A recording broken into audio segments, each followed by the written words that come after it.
പ്രിയ വിദ്യാർത്ഥികളെ നമസ്കാരം. SSLC പരീക്ഷ കഴിഞ്ഞ് റിസൾട്ട് പ്രതീക്ഷിച്ചിരിക്കുന്ന ഒന്നാം വർഷ ഹയർ സെക്കൻഡറി വിദ്യാർത്ഥികൾക്ക് 2 ലാംഗ്വേജ് പഠിക്കാം. നിങ്ങളുടെ അഭിരുചി അനുസരിച്ച് ഒന്നുകിൽ ഹിന്ദി തിരഞ്ഞെടുക്കാം, അല്ലെങ്കിൽ മലയാളം തിരഞ്ഞെടുക്കാം. ഞാൻ ഹിന്ദി അധ്യാപകനായതുകൊണ്ട് നിങ്ങളെ ഹിന്ദി എടുക്കാൻ വേണ്ടി പ്രേരിപ്പിക്കുന്നു എന്ന് തെറ്റിദ്ധരിച്ച് കളയരുത്. എന്തായിരുന്നാലും നല്ല മാർക്ക് സ്കോർ ചെയ്യാൻ പറ്റാവുന്ന ഒരു ഭാഷയാണ് ഹിന്ദി. ആ ഹിന്ദി നമുക്ക് ഫസ്റ്റ് ഇയറിന് പഠിക്കേണ്ടത്, ആദ്യത്തെ യൂണിറ്റിൽ പഠിക്കേണ്ടത് 4 പാഠങ്ങളാണ്. ഒന്നാമത്തത് ഒരു ലഘുകഥ. ആ ലഘുകഥയുടെ പേര് അനുതാപ് എന്നാണ്. ആദ്യത്തത് നമ്മൾ ആദ്യത്തെ യൂണിറ്റ് എന്ന് പറയുന്ന ആ യൂണിറ്റിൽ 4 പാഠഭാഗങ്ങളാണ് പഠിക്കേണ്ടത്. അതിൽ ഒന്നാമത്തത് ഒരു ലഘുകഥയാണ്. ആ ലഘുകഥയുടെ പേര് അനുതാപ് എന്നാണ്. ലഘുകഥയുടെ പേര് അനുതാപ്. രണ്ടാമത്തതൊരു കവിത. ആ കവിതയുടെ പേര് മധു ഋതു. കവിതയുടെ പേര് മധു ഋതു. മൂന്നാമത്തതൊരു പത്ര. നമ്മൾ 10ാം ക്ലാസ്സിലൊക്കെ നിങ്ങൾ പഠിച്ചിട്ടുണ്ട്, ഇംഗ്ലീഷിൽ ഹിന്ദിയിലും പഠിച്ചു ലെറ്റർ റൈറ്റിംഗ്. നമ്മളൊരു പത്രം എങ്ങനെ തയ്യാറാക്കാം? ഒരു പത്ര, ആ പത്ര അത് യഹ് ഹമാര അധികാർ ഹെ എന്നാണ് ആ കത്തിൻ്റെ പേര്. അടുത്ത പാഠം ഒരു നാട്യ രൂപാന്തർ.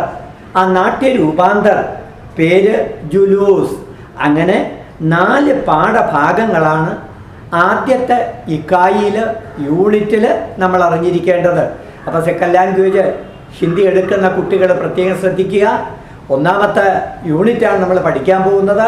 ആ ഒന്നാമത്തെ യൂണിറ്റിൽ ആദ്യത്തെ പാഠഭാഗം ഒരു ലഘുകഥയാണ്.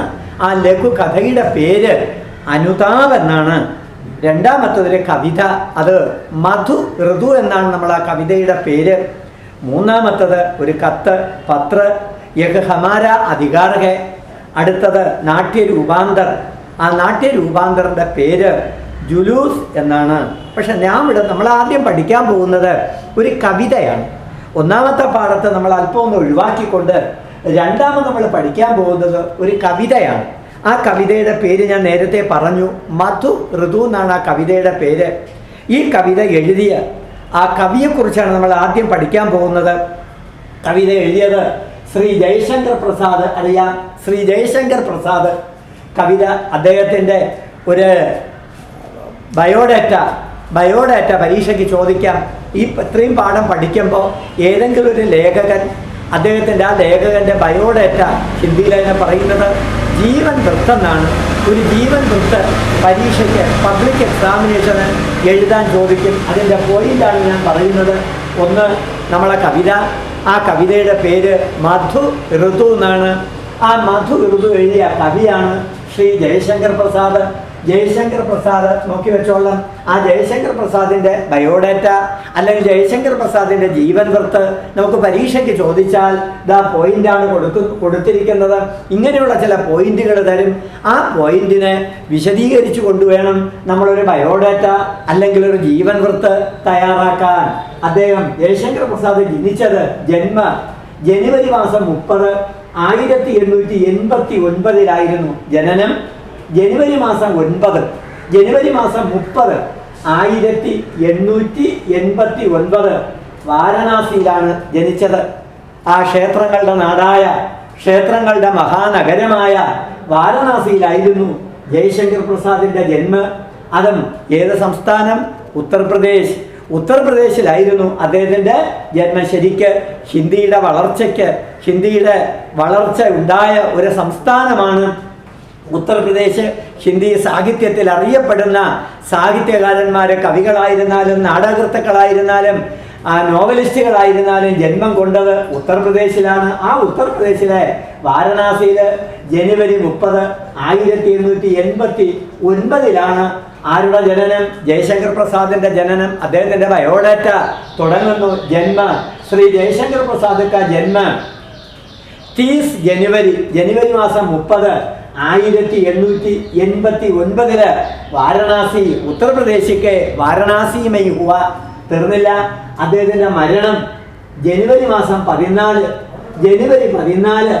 1937 അദ്ദേഹത്തിൻ്റെ മൃത്യു. അപ്പോൾ ജന്മായി ജനുവരി 30 1889 വാരണാസി ഉത്തർപ്രദേശ്. അദ്ദേഹത്തിൻ്റെ മൃത്യു അല്ലെങ്കിൽ അദ്ദേഹത്തിൻ്റെ മരണം ജനുവരി 14 1937. ഇനി അദ്ദേഹത്തിൻ്റെ പ്രമുഖ രചനായെ, അദ്ദേഹത്തിൻ്റെ പ്രധാനപ്പെട്ട കൃതികൾ, അദ്ദേഹത്തിൻ്റെ പ്രമുഖ രചനായെ, അതിൽ ആദ്യത്തെ 1 കാവ്യ എന്തൊക്കെയാണ് അദ്ദേഹം കവിതയായിട്ട് എഴുതിയിട്ടുള്ളത്?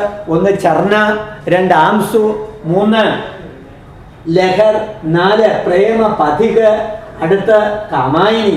ഹിന്ദി സാഹിത്യത്തിലെ ഒരു വലിയ മഹാകാവ്യമാണ് കാമായിനി. ആ കാമായിനി ഹിന്ദി സാഹിത്യത്തിലെ മഹാകാവ്യം കാമായിനി. അതും ഛായാവാദത്തിലെ ആദ്യത്തേതും അവസാനത്തേതുമായ മഹാകാവ്യമാണ് കാമായിനി. എന്താണ് ഛായാവാദം എന്നുള്ളത് നമുക്ക് അടുത്ത് പഠിക്കാൻ പറ്റും. അടുത്ത് നാടക, ഒന്നാമത്തെ അദ്ദേഹത്തിൻ്റെ നാടകം എന്ന് പറയുന്നത് സ്കന്ദഗുപ്ത്, ചന്ദ്രഗുപ്ത്, ധ്രുവസ്വാമിനി, ജയമേ ജയിക്ക, നാഗയജ്ഞ, രാജ്യശ്രീ, അജാതശത്രു. ഇത്രയാണ് അദ്ദേഹത്തിൻ്റെ നാടകങ്ങൾ നാം പഠിക്കുന്നത്. ആ മധുഋതു എന്ന് പറയുന്ന കവിത എഴുതിയ കവി, ഹിന്ദി സാഹിത്യത്തിലെ ഏറ്റവും വലിയ കവി, ബഹുമുഖി പ്രതിഭയായ കവി ശ്രീ ജയശങ്കർ പ്രസാദ്. അദ്ദേഹത്തിൻ്റെ ബയോഡേറ്റയാണ് നമ്മൾ പഠിക്കാൻ പോകുന്നത്. ആ ബയോഡേറ്റ പഠിച്ചപ്പോഴത്തേക്ക് നമ്മൾ പഠിച്ചു ജയശങ്കർ പ്രസാദ് ജന്മ ജനുവരി മാസം 30 1889 ഉത്തർപ്രദേശിലെ വാരണാസിയിലായിരുന്നു. അദ്ദേഹത്തിൻ്റെ മരണം ജനുവരി മാസം 14 1937. അദ്ദേഹത്തിൻ്റെ പ്രമുഖമായ രചനകൾ, അദ്ദേഹത്തിൻ്റെ പ്രധാനപ്പെട്ട കൃതികൾ, 1 കാവ്യത്തിലേക്ക് നമ്മൾ കിടന്നാൽ ചർണ, ആംസു, ലഹർ, പ്രേമ പഥിക്, കാമായിനി. കാമായിനിയെ കുറിച്ച് ഞാൻ ഒന്ന് പറഞ്ഞു. ഹിന്ദി സാഹിത്യത്തിലെ ഏറ്റവും വലിയ മഹാകാവ്യം, പ്രത്യേകിച്ച് ഛായാവാദത്തിലെ ആദ്യത്തേതും അവസാനത്തേതുമായ മഹാകാവ്യം കാമായിനി. അത് കഴിഞ്ഞാൽ അദ്ദേഹം നാടകരചന നടത്തി. അദ്ദേഹത്തിൻ്റെ ആദ്യത്തെ നാടകം സ്കന്ദഗുപ്ത്, രണ്ടാമത്തത് ചന്ദ്രഗുപ്ത്, മൂന്നാമത്തത് ധ്രുവസ്വാമിനി, നാലാമത്തത് ജയമേ ജയിക്ക, നാഗയജ്ഞ, അടുത്ത രാജ്യശ്രീ, പിന്നെ അജാതശത്രു. അടുത്ത അദ്ദേഹം കഹാനി സംഗ്രഹ, അദ്ദേഹത്തിൻ്റെ കഹാനി സംഗ്രഹ 1 ഛായ, 2 പ്രതിധ്വനി, 3 ആകാശദീപ്, അടുത്തത് ആന്തി, പിന്നെ ഇന്ദ്രജാൽ. ഇത്രയും അദ്ദേഹത്തിൻ്റെ കഹാനികളാണ്. അടുത്തു കഴിഞ്ഞാൽ പിന്നെ അദ്ദേഹം ഒരു ഉപന്യാസം എഴുതിയിട്ടുണ്ട്. അദ്ദേഹത്തിൻ്റെ നോവലുകൾ 1 കങ്കാൽ, തിത്തലി, ഇരാവതി, 3 നോവലുകളും അദ്ദേഹം എഴുതിയിട്ടുണ്ട്. അദ്ദേഹത്തിൻ്റെ ബയോഡാറ്റ നമ്മൾ പഠിച്ചു വരുന്നു. നാം പഠിക്കുന്ന കവിതയുടെ പേര് മധു ഋതു എന്നാണ്. മധു ഋതു എന്ന് പറയുന്ന കവിത എഴുതിയത് ജയശങ്കർ പ്രസാദാണ്. ജയശങ്കർ പ്രസാദിൻ്റെ ജന്മം എന്ന് പറയുന്നത് ജനുവരി മാസം 30 1889 വാരണാസിയിലാണ്, ഉത്തർപ്രദേശ്. ഉത്തർപ്രദേശിലെ വാരണാസിയിലായിരുന്നു അദ്ദേഹത്തിൻ്റെ ജന്മം. രണ്ടാമത്തെ അദ്ദേഹത്തിൻ്റെ മൃത്യു ജനുവരി മാസം 14 1937. ഇനി അദ്ദേഹത്തിൻ്റെ പ്രമുഖ രചനകൾ ഇത്രയും ഞാൻ പറയാൻ കാരണം ശ്രീ ജയശങ്കർ പ്രസാദിൻ്റെ ഒരു ബയോഡാറ്റ അല്ലെങ്കിൽ ജയശങ്കർ പ്രസാദിൻ്റെ ഒരു ജീവൻ വൃത്ത് നമുക്ക് പരീക്ഷയ്ക്ക് ചോദിച്ചാൽ നമ്മൾ പോയിന്റ് മാത്രമേ തരുള്ളൂ. ഈ പോയിന്റുകളെ ചേർത്ത് ഒരു പാരഗ്രാഫിൽ അദ്ദേഹത്തിൻ്റെ ബയോഡാറ്റ തയ്യാറാക്കണം.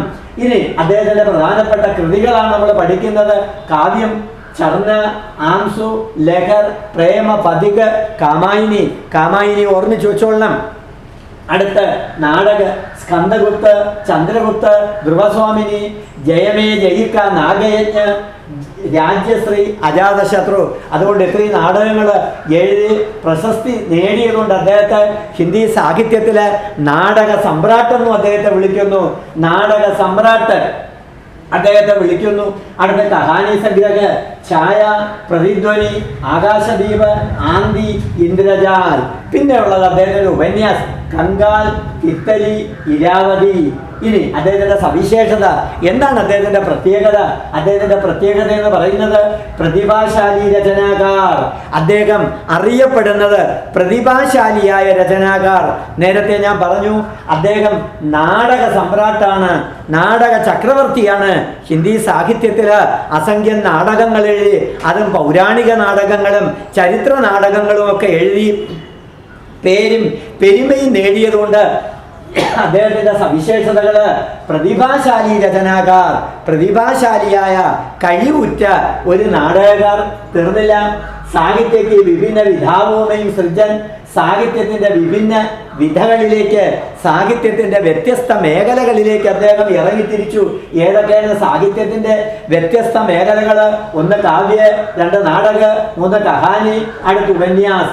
അങ്ങനെ സാഹിത്യത്തിന്റെ വ്യത്യസ്ത മേഖലകളിൽ തൻ്റെ തൂലിക ചലിപ്പിക്കാൻ ശ്രീ ജയശങ്കർ പ്രസാദിന് സാധിച്ചു. ഇനി സാഹിത്യക്ക് വിഭിന്ന വിധാവുമയും സൃജൻ, ഛായാവാദി കവിയോമയും അഗ്രണി. ഇപ്പോഴോർമ്മിക്കണം, ഛായാവാദി കവി. ഹിന്ദി സാഹിത്യത്തിലെ അറിയപ്പെടുന്ന ഒരു പ്രസ്ഥാനമാണ് ഛായാവാദം. ആ ഛായാവാദ കവികളില് അഗ്രണിയാണ്. ഛായാവാദം എന്ന് പറയുന്ന ഒരു സാഹിത്യ ശാഖയുണ്ട്. ആ സാഹിത്യ ശാഖയെ ഛായാവാദത്തിന് 4 സ്തംഭുകളാണുള്ളത്. ഛായാവാദത്തിന് 4 സ്തംഭുകള്. ആ ഛായാവാദ പ്രസ്ഥാനത്തിന് 4 സ്തംഭുകളുണ്ട്, 4 തൂണുകളുണ്ട്. ആ 4 തൂണുകളിൽ 1 ജയശങ്കർ പ്രസാദ്, 2 സുമിത്രാനന്ദൻ പന്ത്, 3 സൂര്യകാന്ത് ത്രിപാഠി നിരാല, 4 മഹാദേവി വർമ്മ. അങ്ങനെ ഛായാവാദമാകുന്ന മഹലിന്, കെട്ടിടത്തിന് താങ്ങി നിർത്തുന്ന 4 തൂണുകളാണ്. 1 ജയശങ്കർ പ്രസാദ്, 2 സുമിത്രാനന്ദൻ പന്ത്, 3 സൂര്യകാന്ത് ത്രിപാഠി നിരാല, 4 മഹാദേവി വർമ്മ. അങ്ങനെ ഛായാവാദ കവികളില് അഗ്രണിയാണ്, മുന്നണി പോരാളിയാണ്, ഏറ്റവും ഉന്നതമായ സ്ഥാനം നേടിയ കവിയാണ്. അതുകൊണ്ടാണ് അഗ്രണി എന്ന് പറയപ്പെടുന്നത്. ഇനി തത്സമ പ്രധാന ശബ്ദാവലിക്ക സാർത്ഥക സമർത്ഥക, തത്സമ സമാനായ ശബ്ദാവലിയുടെ സമർത്ഥകാണ്, സപ്പോർട്ടറാണ് അദ്ദേഹം. തീർന്നില്ല, പിന്നെ ഗീതി ശൈലിക്ക പ്രയുക്ത. ഗീതി ശൈലിയാണ് അദ്ദേഹത്തിന്റെ കവിതകൾ വായിക്കാൻ ഇമ്പമുള്ള കവിതകളാണ്. അതുകൊണ്ട് ഗീതി ശൈലിക്ക പ്രയുക്ത. ഇനി അദ്ദേഹത്തിന്റെ ദേൻ എന്തൊക്കെയാണ് ഹിന്ദി സാഹിത്യത്തില് അദ്ദേഹം നമുക്ക് നൽകിയിട്ടുള്ള സംഭാവന, എന്തൊക്കെയാണ് അദ്ദേഹം നമുക്ക് ദേനായിട്ട് തന്നിട്ടുള്ളത്? അദ്ദേഹത്തിന്റെ ഗിഫ്റ്റ് എന്താണ്? ദേൻ എന്ന് പറഞ്ഞാൽ അർത്ഥം ഗിഫ്റ്റ്. 1 കാവ്യതയും അതിശയ कल्पना का संचार करके कविता को आम धरातल से उड़ा दिया, आम धरातल से उड़ा दिया. കണ്ട, കാവ്യവും അതിരിക്ത അതിശയമായ കൽപ്പന का संचार करके ആം ധരാതൽ സേ ഉഡാലിയ. അദ്ദേഹം കവിതയെ സാധാരണക്കാർക്ക് പ്രയോജനപ്രദമായ രീതിയിൽ കവിതയെ മാറ്റിയെടുത്തു. ഇനി ഛായാവാദത്തിലേക്ക് കടക്കേണ്ടത് നമ്മൾ ആധുനിക ഹിന്ദി കവിതയ്ക്ക് സർവശ്രേഷ്ഠ ഉപലബ്ധിക ഛായാവാദ്. എന്താണ് ഛായാവാദ്? ഛായാവാദ് ആധുനിക ഹിന്ദി കവിതയ്ക്ക് സർവശ്രേഷ്ഠ ഉപലബ്ധിക. ആ ഛായാവാദത്തിന് 4 സ്തംഭുകളുണ്ട്, നമ്മൾ പഠിച്ചു. ഒന്നാമത്തത് നമ്മുടെ കവിയായ ജയശങ്കർ പ്രസാദ്, രണ്ടാമത്തത് നിരാല, മൂന്നാമത്തത് മഹാദേവി വർമ്മ,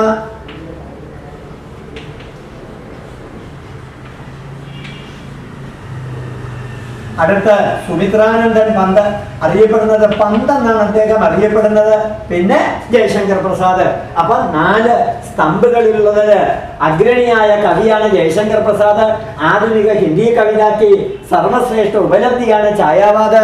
ആ ഛായാവാദത്തിന് 4 സ്തംഭുകളുണ്ട്. ഒന്നാമത്തെ സ്തംഭം എന്ന് പറയുന്നത് ജയശങ്കർ പ്രസാദ്, രണ്ടാമത്തത് നിരാല, മൂന്നാമത്തത് മഹാദേവി വർമ്മ, അത് കഴിഞ്ഞാൽ സുമിത്രാനന്ദൻ പന്ത്. ഇത്രയാണ് അതിനകത്ത് പറയാനുള്ളത്. സർവശ്രേഷ്ഠ ഉപലബ്ധിക. എന്താണ് ഛായാവാദം? അതിൻ്റെ ഒരു ഡെഫിനിഷൻ, അതിൻ്റെ ഒരു നിർവചനമാണ് ഇനി പറയാൻ പോകുന്നത്. പ്രേം, പ്രകൃതി, സൗന്ദര്യ, മാനവീകരൻ, ലാക്ഷണികത, ചിത്രമയത, കാൽപ്പനികത, കോമളകാന്ത പഥാവലി, മധുരത, സരസത ആദി ഛായാവാദി കവിതയ്ക്ക് പഹിച്ചാൻ ഹേ. ഛായാവാദ കവിതയെ നമ്മൾ തിരിച്ചറിയുന്നത് ഏതെല്ലാം തരത്തിലാണ്? 1 ആധുനിക ഹിന്ദി കവിതയ്ക്ക് സർവശ്രേഷ്ഠ ഉപലബ്ധിയാണ് ഛായാവാദ്. ഏതാണ് ഛായാവാദ്? എന്താണ് ഛായാവാദ്? 1 പ്രേം, 2 പ്രകൃതി, 3 സൗന്ദര്യ, 4 മാനവീകരൻ, 5 ലാക്ഷണികത, 6 ചിത്രമയത, 7 കാൽപ്പനികത, 8 കോമൾകാന്ത പഥാവലി, 9 മധുരത, 10 സരസത. അങ്ങനെ 10 പോയിന്റുകൾ അടങ്ങിയ ഒരു കവിതാ സമാഹാരത്തെയാണ്, കവിതാ ശാഖയാണ്, കവിതാ പ്രസ്ഥാനത്തെയാണ് ഛായാവാദം എന്ന് പറയുന്നത്. ആ ഛായാവാദത്തിന്റെ തുടക്കവും ഛായാവാദത്തിന്റെ അന്ത്യവും പെട്ടെന്നായിരുന്നു. 1936 ഛായാവാദം എന്നേക്കുമായി അവസാനിച്ചു. ആ ഛായാവാദത്തിലെ ആദ്യത്തേതും അവസാനത്തേതുമായ കവിതയാണ്, മഹാകാവ്യമാണ് കാമായിനി. ആ കാമായിനിയുടെ രചനാകാരാണ് ശ്രീ ജയശങ്കർ പ്രസാദ്. അദ്ദേഹത്തിന്റെ ഒരു കൊച്ചു കവിതയാണ്, ഛായാവാദത്തിൽ അധിഷ്ഠിതമായ, ഛായാവാദത്തിൽ ഊന്നി നിൽക്കുന്ന ഒരു കൊച്ചു കവിതയാണ് നാം പഠിക്കുന്ന മധുഋതു. ആ മധുഋതു വായിക്കുമ്പോ തന്നെ, മധുഋതു എന്ന് പറയുന്ന ആ കവിത പഠിക്കുമ്പോ തന്നെ, അത് വായിക്കുമ്പോ തന്നെ ഛായാവാദത്തിന്റെ എല്ലാ ലക്ഷണങ്ങളും അതിനകത്ത് അടങ്ങി നിൽക്കുന്നു. എന്തൊക്കെയാണ് ഛായാവാദത്തിന്റെ ലക്ഷണങ്ങൾ? 1 പ്രേം, 2 പ്രകൃതി, 3 സൗന്ദര്യം, 4 മാനവീകരണം, 5 ലാക്ഷണികത, 6 ചിത്രമയത, 7 കാൽപ്പനികത, 8 കോമൾകാന്ത പഥാവലി, 9 മധുരത, 10ാമത്തത് സരസത, ലാളിത്യം. ആദി ഛായാവാദി കവിതാക്കി പതിച്ചാനിഹേ, പ്രസാദിക്ക് മധുർദ കവിതാമയും ഛായാവാദിക്ക് സാരി വിശേഷതായേയും സംഗ്രഹീതക പ്രസാദിന്റെ മധുഋതു നാം പഠിക്കുന്ന കവിത. 2ാമത്തെ കവിത, ആദ്യ യൂണിറ്റിലെ 2ാമത്തെ കവിത മധുഋതു, എഴുതിയത് ജയശങ്കർ പ്രസാദ്. ആ ജയശങ്കർ പ്രസാദിന്റെ മധുഋതു കവിതാമയും ഛായാവാദത്തിന്റെ സാരി വിശേഷതയും എല്ലാ സവിശേഷതകളും.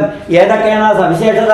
ഒരിക്കൽ കൂടെ: 1 പ്രേമ, 2 പ്രകൃതി, 3 സൗന്ദര്യ, 4 മാനവീകരൻ, 5 ലാക്ഷണികത, 6 ചിത്രമയത, 7 കാൽപ്പനികത, 8 കോമളകാന്ത പഥാവലി, അടുത്ത 9 മധുരത, 10 സരസത എന്ന് പറയുന്ന സാരി വിശേഷതായെ സംഗ്രഹീതുക.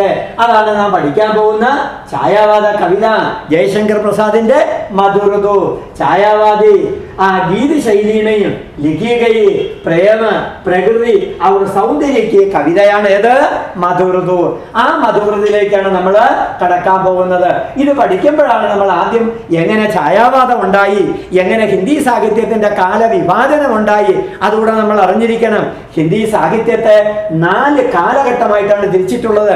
ഹിന്ദി സാഹിത്യത്തെ തിരിച്ചിട്ടുള്ളത് 4 കാലഘട്ടമായിട്ട്. 1ാമത്തത് വീരഗാഥാകാൽ,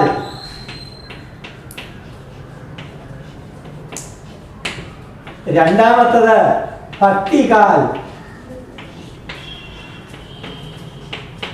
3ാമത്തത് രീതികാൽ, 4ാമത്തത് ആധുനിക കാൽ.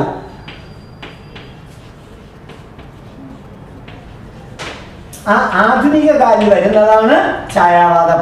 അപ്പൊ ഹിന്ദി സാഹിത്യത്തിന്റെ കാലവിഭാജനം: 1 വീരഗാഥാകാൽ, 2 ഭക്തികാൽ, 3 രീതികാൽ, 4 ആധുനിക കാൽ. ആ ആധുനിക കാലഘട്ടത്തിലെ ഒരു പോയിന്റായിട്ടാണ് നമ്മൾ ഛായാവാദത്തെ പഠിക്കുന്നത്. ഹിന്ദി സാഹിത്യത്തിന്റെ ആദികാൽ അല്ലെങ്കിൽ വീരകാൽ തുടങ്ങുന്നത് 1050 മുതൽ. 1050 ഹിന്ദി സാഹിത്യത്തിന്റെ വീരഗാഥാകാലം തുടങ്ങുന്നത്. അത് 1050 മുതൽ 1375 വരെ. ഒന്നിന്റെ അന്ത്യമാണ് മറ്റൊന്നിന്റെ തുടക്കം. 1375 ഒരു പുതിയ സാഹിത്യ ശാഖ ആ ഹിന്ദി സാഹിത്യത്തിൽ ഉടലെടുത്തു. അതിനെ പറയുന്നത് ഭക്തികാലം എന്നാണ്. ഭക്തികാൽ തുടങ്ങിയത് 1375 മുതൽ 1375 മുതൽ ഭക്തി കാലഘട്ടത്തിന്റെ തുടക്കം 1700 വരെ. 1700 വരെ. ഇനി രീതികാലം തുടങ്ങുന്നത് 1700 മുതൽ 1900 വരെ. ആധുനിക കാലം തുടങ്ങുന്നത് 1900 മുതൽ ഇപ്പ വരെ. അതാണ് ആധുനിക കാലം. ആ ആധുനിക കാലഘട്ടത്തിലെ ഒരു സാഹിത്യ ശാഖയാണ് ഛായാവാദം. ഛായാവാദം എന്ന് വിളിക്കപ്പെടുന്നത്. ഛായാവാദത്തിന്റെ സവിശേഷത നമ്മൾ പഠിച്ചു. എന്താണ് ഛായാവാദത്തിന്റെ സവിശേഷത? 1 പ്രേം, 2 പ്രകൃതി, 3 സൗന്ദര്യ, 4 മാനവീകരൻ, 5 ലാക്ഷണികത, 6 ചിത്രമയത, 7 കാൽപ്പനികത, 8 കോമളകാന്ത പദാവലി, 9 മധുരത, 10 സരസത മുതലായവ ഛായാവാദി സാഹിത്യ ശാഖയുടെ സവിശേഷതകളാണ്. ഈ സവിശേഷതകൾ ഉൾക്കൊണ്ടിരിക്കുന്ന ഒരു കൊച്ചു കവിതയാണ് ശ്രീ ജയശങ്കർ പ്രസാദിന്റെ മധു ഋതു എന്ന് പറയുന്ന കവിത. ആ കവിതയാണ് ആദ്യമായിട്ട് നമ്മൾ പഠിക്കാൻ തുടങ്ങുന്നത്. ഞാൻ നേരത്തെ പറഞ്ഞു, നമ്മുടെ ഈ യൂണിറ്റില്, ആദ്യത്തെ യൂണിറ്റില് നമുക്ക് 4 പാഠഭാഗങ്ങൾ പഠിക്കണം. ഒന്നാമത്തത് ഒരു ലഘുകഥ, അതിനെ നമ്മൾ തൽക്കാലം ഒഴിവാക്കി. ലഘുകഥ, ആ ലഘുകഥയുടെ പേര് അനുതാപം എന്നാണ്.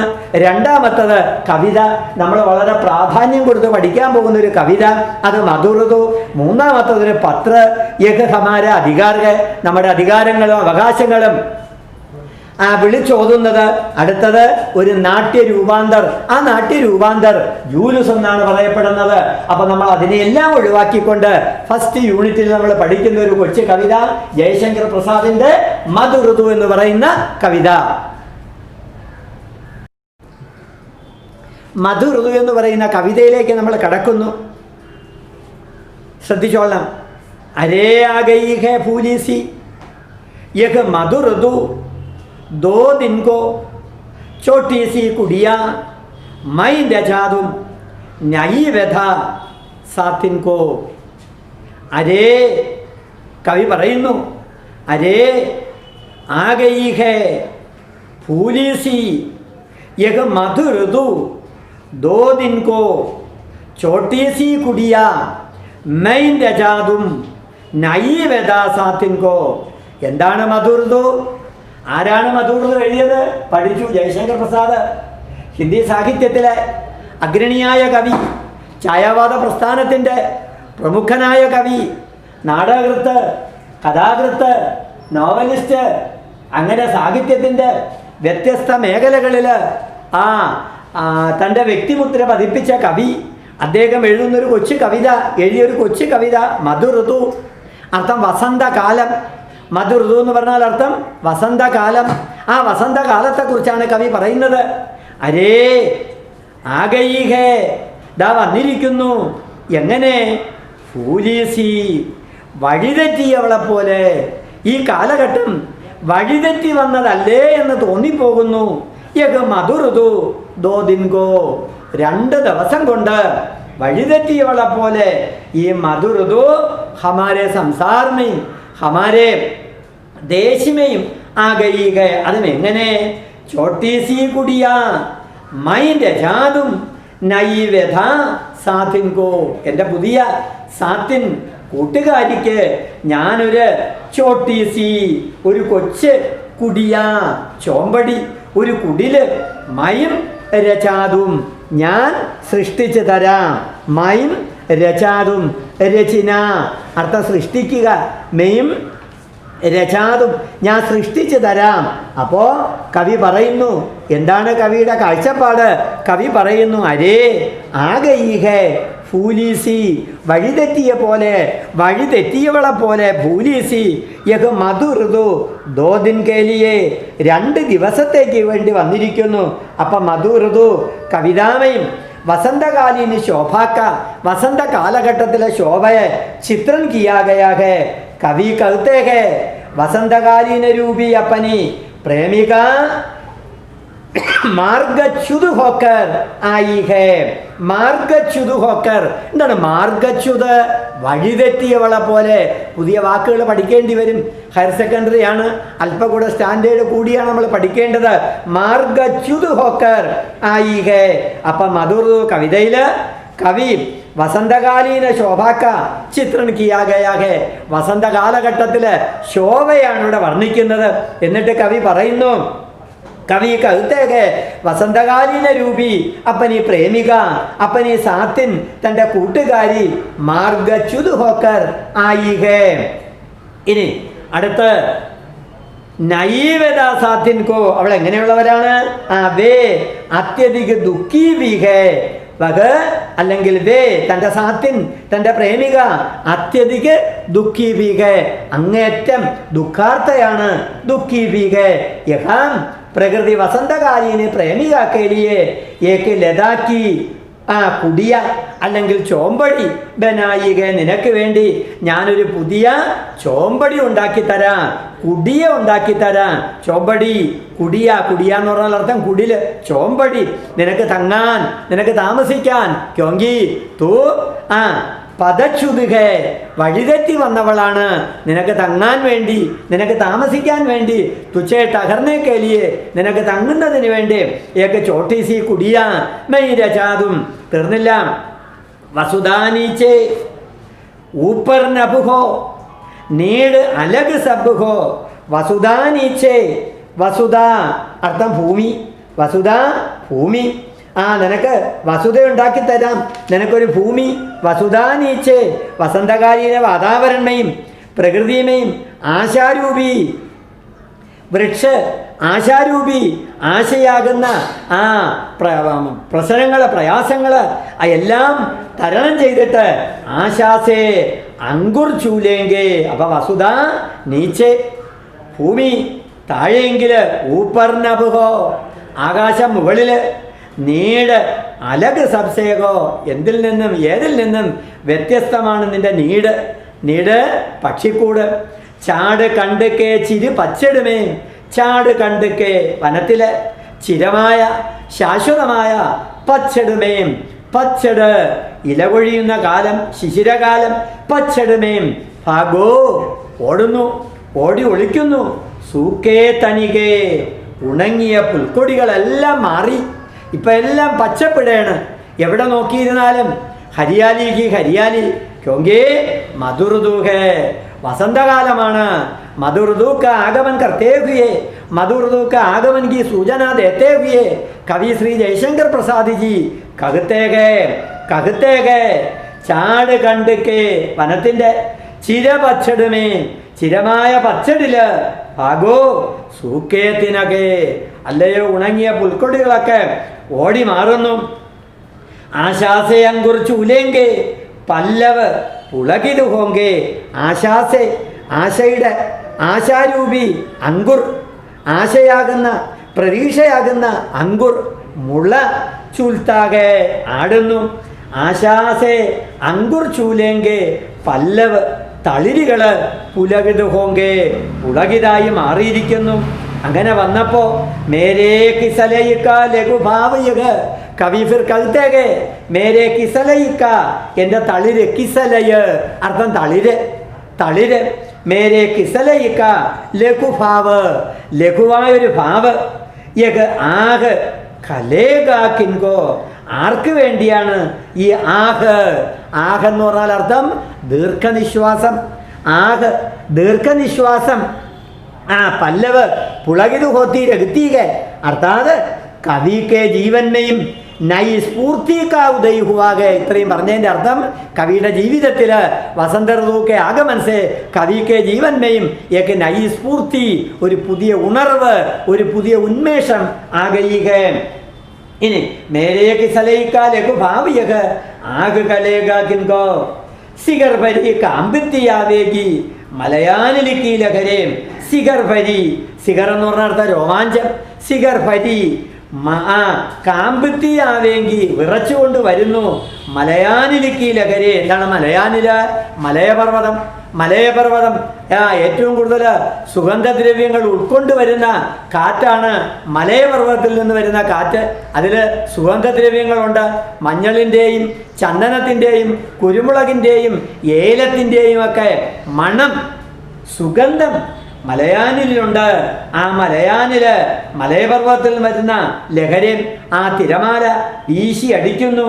ചുംബനിലേക്ക് ഔർ ജഗാക്കർ മാനസ നയന നളിനിക്കോ. കണ്ട, ചുംബൻ ലേക്കർ വന്നെന്നെ തൊട്ട് തലോടി തടവി. അതിലുപരി ഉറങ്ങിക്കിടന്ന എന്നെ, അലസതയിൽ ഉറങ്ങിക്കിടക്കുകയായിരുന്നു ഞാൻ, എനിക്ക് ആലസ്യം നിറഞ്ഞു കിടക്കുകയായിരുന്നു. കവി പറയുന്നു, അലസനായി കിടന്നിരുന്ന എന്നെ ജഗാക്കർ ഉണർത്തിയിട്ട് മാനസ നയന് നളിനിക്കോ, മാനസരൂപി മനസ്സാകുന്ന നയന് നളിനിക്കോ, മനസ്സിനെയും നയനത്തെയും എപ്രകാരമാണോ നളിനിക്കേ സമാൻ, നളിനെന്ന് പറഞ്ഞ അർത്ഥം താമരയെ പോലെ ഉണർത്തി. ജവാകുസുമസി ഉഷാക്കിലേക്ക് ഈ സമയത്ത് ജവാകുസുമ ഒരു തരം ചുവന്ന പുഷ്പം. ആ ജവാകുസുമസി ഉഷാക്കിലേക്ക് ഉഷ വിടരുന്നു. ജവാകുസുമത്തെ പോലെ ഒരുതരം ആ ചുവന്ന പൂക്കളാണ് ഉത്തരേന്ത്യയിൽ കാണുന്ന ഒരുതരം പൂക്കൾ. ജവാകുസുമം എന്നാണ് പറയപ്പെടുന്നത്. ഒരുതരം റെഡ് ഫ്ലവർ. അത് ഉഷാക്കിലേക്ക് ഉഷ പ്രഭാതം വിടരുന്നു. മേരി ലഘു പ്രാചീമ എൻ്റെ ചെറിയ പ്രാചീ കിഴക്ക് ദിശയിൽ ഉണരുന്നു, ഉയർന്നു വരുന്നു. അത്രയധികം മനോഹാരിതയാണ് കവി ഇവിടെ പ്രകൃതിയിലൂടെ വർണ്ണിക്കുന്നത്. മേരി ലഘു പ്രാചീമയും ഹംസീ പരേ ആ ചിരി നിറഞ്ഞ ഉസ് അരുണാധരിക്ക ആ ചുവന്ന അധരത്തെ അധരം എന്ന് പറഞ്ഞാൽ ചുണ്ട്, അരുണായ ശോഭ നിറഞ്ഞ അധരിക്ക. രാഗ് രംഗേഗാദിൻഗോ പലതരത്തിലുള്ള രാഗ് അവിടെ കളർ പിടിപ്പിക്കുന്നു. ദിൻഗോ അന്ധകാർക്കാജലതിയിൽ അന്ധകാരരൂപി അന്ധകാരമാകുന്ന ജലദീക്കോ സമുദ്രക്കോ ലാന്തക്കർ തരണം ചെയ്തിട്ട് ആവേഗീ ഇതാ വരുന്നു. ആര്? ശശികിരണേ ചന്ദ്രകിരണങ്ങൾ അർത്ഥാത് പൂനിലാവ് ചാന്ദിനി ശശികിരണേ അന്തരീക്ഷ ചിടക്കേക കണക്കണ്. അങ്ങനെ വന്നപ്പോൾ അന്തരീക്ഷ ചിടക്കിന തളിക്കുക കണ് നിശീമയും മധുര തുഹിനുക്കോ നിശീല മധുരമായ മനോഹരമായ തുഹിന് മഞ്ഞുത്തുള്ളി ഹിമഗണം മഞ്ഞുത്തുള്ളി തുഹിനുക്കോ ഇസ് ഏകാന്ത സൃജന്മയും ഏകാന്തമായ ഈ സൃഷ്ടിയിൽ ഏകാന്തം എന്ന് പറഞ്ഞ ഈ പ്രകൃതിയിൽ കോയി കുച്ച് ബാധ ആരും തന്നെ എനിക്കൊരു ബാധ. കാരണം വസന്ത ഋതുക്ക് ആഗമനിക്ക് സൂചന ദേത്തെ ഹുയെ കവി കവിത്തെ കയറ്റി കുച്ച് ഭി ബാധ ഒരു തരത്തിലുമുള്ള ബാധ പ്രതിബന്ധം തടസ്സം മത്തിടാലോ ഉണ്ടാക്കി വെക്കരുത്. ജോ കുച്ചപ്പനെ സുന്ദർ സേകേ എന്തൊക്കെയാണോ സൗന്ദര്യമുള്ള വസ്തുക്കൾ നിങ്ങളുടെ കൈവശമുള്ളത് ദേനെ കൊടുക്കുക.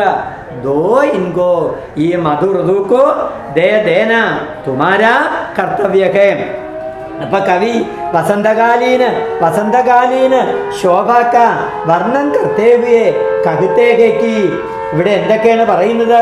കവീനേവ യഹാം മലയാനിലിക്ക മാനസ നയന് കമലിക്കോ ചുംബൻ കർത്ത ലാൽ ഫൂല് ജയ്സി പ്രഭാവിക്ക് ശോഭാക്കോ ആ പ്രഭാതത്തിൻ്റെ ശോഭയെ ശശികിരണോങ്ക ആഗമൻ ഹിമ കണുക്ക ചിടക്കിന ആദീസേ പ്രകൃതിക്ക മനോരമ ചിത്ര കീഞ്ചുകയാകെ. അതാണ് ഇത്രയും കവി അവസാനം കൊണ്ട് പറഞ്ഞു കൊള്ളിക്കുകയാണ്. കവീനെ യഹാം ആ ഛായാവാദത്തിലെ മധുർദു കവിതയിലൂടെ കവി നമുക്ക് തരുന്ന ഉദ്ബോധനം, നമുക്ക് തരുന്ന നിർദ്ദേശം യഹാം മലയാനിലിക്ക മാനസനയന് മലയാനിലെ മാനസമായ നയന് കമലിക്കോ ചുംബൻ കർണ തീർന്നില്ല. ലാൽ ഫൂൽ ജയ്സി പ്രഭാതിക്ക് ശോഭ. ലാൽ ഫൂല് പോലുള്ള പ്രഭാതത്തിൻ്റെ ശോഭ. പ്രഭാതത്തെ അദ്ദേഹം വർണ്ണിക്കുന്നത് ലാൽ ഫൂലിക്കെ സമാൻ ഒരു ചുവന്ന പുഷ്പത്തെ പോലെയാണ്. ചുവപ്പ് നിറഞ്ഞു നിൽക്കുന്ന പുഷ്പത്തെ പോലെ. ഇനി ശശികിരണോങ്ക ആഗമൻ ശശികിരണങ്ങളുടെ ആഗമൻ ഹിമ കണുക്ക ചിടക്കിന മഞ്ഞുത്തുള്ളികൾ ഇങ്ങനെ തൂറ്റി പോവുക തളിക്കുക ചിടക്കിന ആദീസേ പ്രകൃതിക്ക മനോരമ ചിത്രൻ ഖീഞ്ചുകയാകെ. ഇസ്മയും യുഗാനുരൂപ യുഗത്തിന് നമ്മുടെ കാലഘട്ടത്തിന് അനുരൂപമായ യുഗാനുരൂപ സരലത ലളിതമായ എന്നാൽ കോമൾ പദാവലിയോഗ പ്രയോഗകർക്ക് പദാവലികൾ പ്രയോഗിച്ചിട്ട് പ്രയോഗകർക്ക് കലാപക്ഷക്കോ സർവോത്തമ ബനാദിയാകെ ഛായാവാദത്തിൻ്റെ കലാപക്ഷത്തെ സർവോത്തമമാക്കി മാറ്റിയിരിക്കുന്നു. സർവോത്തമമാക്കി മാറ്റാൻ അദ്ദേഹം ചെയ്ത് എന്തൊക്കെയാണ്?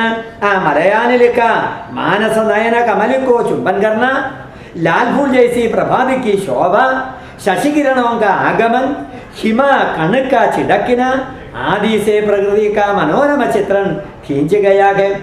ഇസ്മയും യുഗാനുരൂപായ सरलता कोमल पदावलियों का प्रयोग करके कलापक्ष को സർവോത്തമ ബനാദിയ.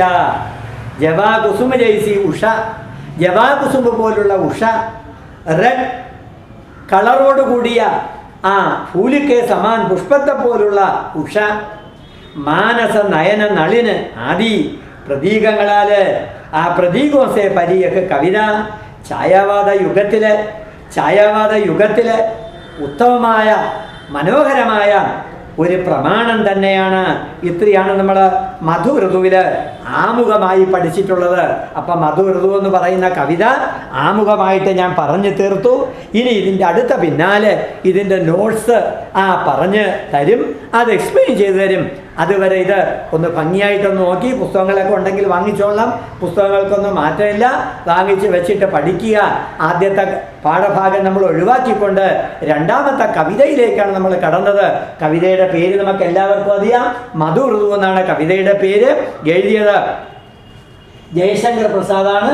ജയശങ്കർ പ്രസാദിനെ കുറിച്ച് ആമുഖമായിട്ട് നമ്മൾ പറഞ്ഞു. ഛായാവാദത്തിൻ്റെ എല്ലാ പ്രകൃതി രംഗങ്ങളെയും ഛായാവാദത്തിൻ്റെ പ്രത്യേക ഉപലബ്ധികൾ, അത് പ്രേമായിരുന്നാലും പ്രകൃതിയായിരുന്നാലും സൗന്ദര്യമായിരുന്നാലും മാനവീകരൻ, ലാക്ഷണികത, ചിത്രമയത, കാൽപ്പനികത, കോമളകാന്ത, പഥാവലി, മധുരത, സരസത മുതലായ 10 കാര്യങ്ങളെയും ഉൾക്കൊള്ളിച്ചുകൊണ്ട് തന്നെയാണ് മധുവൃതം എന്ന് പറയുന്ന ഈ കവിത ശ്രീ ജയശങ്കർ പ്രസാദ് എഴുതിയിട്ടുള്ളത്. അദ്ദേഹത്തിൻ്റെ മനോഹരമായ കവിത നമ്മൾ പഠിക്കുക, അതിലെ നോട്ട്സ് നമ്മൾ കാര്യമായിട്ട് നോക്കുക. അതിൽ നിന്ന് ചിലപ്പോൾ സാരാംശം എഴുതാൻ വേണ്ടി പരീക്ഷയ്ക്ക് ചോദിക്കും. അതെല്ലാം അടുത്ത ക്ലാസ്സിലേക്ക് മാറ്റിക്കൊണ്ട് ഞാൻ നിർത്തട്ടെ.